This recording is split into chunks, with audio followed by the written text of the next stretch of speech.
Washington as House and Senate Republican leaders prepared to roll out their agreed-upon $1.5 trillion tax plan, questions continued to loom about how the last-minute changes would be paid for and whether reluctant Republicans in high-tax states would have their concerns satisfied well enough to get them on board with the bill. Republicans plan to unveil a final bill Friday with the aim of voting on the bill early next week and delivering it to President Trump for signing before Christmas. In an early morning cheer on Twitter, Mr. Trump encouraged Republicans to get the job done. House and Senate Republicans agreed in principle on Wednesday to the framework of a consensus bill. Late changes included a slightly higher corporate tax rate of 21%, rather than the 20% in the legislation that passed both chambers, and a lower top individual tax rate of 37% for the wealthiest Americans, who currently pay 39.6%. But the bill will still scale back some popular tax breaks, including the state and local tax deduction and the deductibility of mortgage interest.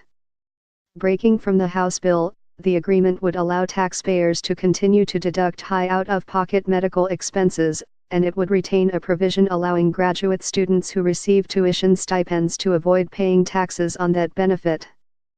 Also included is the Senate's repeal of the Affordable Care Act requirement that most Americans have health insurance or pay a penalty, and a provision that opens the Arctic National Wildlife Refuge in Alaska to energy exploration.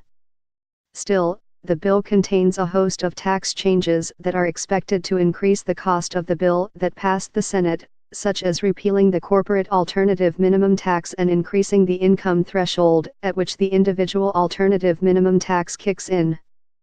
While the late changes to the tax bill were meant to alleviate concerns of skeptical Republicans, it was not clear how they would be paid for while still complying with the strict Senate budget rules that will allow the bill to pass without votes from any Democrats. Republicans can add no more than $1.5 trillion to the deficit if they are to pass the bill along party lines. Potential so-called pay-fors that were the subject of speculation included allowing the tax cuts for individuals to expire earlier, or raising the tax rate on profits that companies have parked overseas and will now be required to pay taxes on.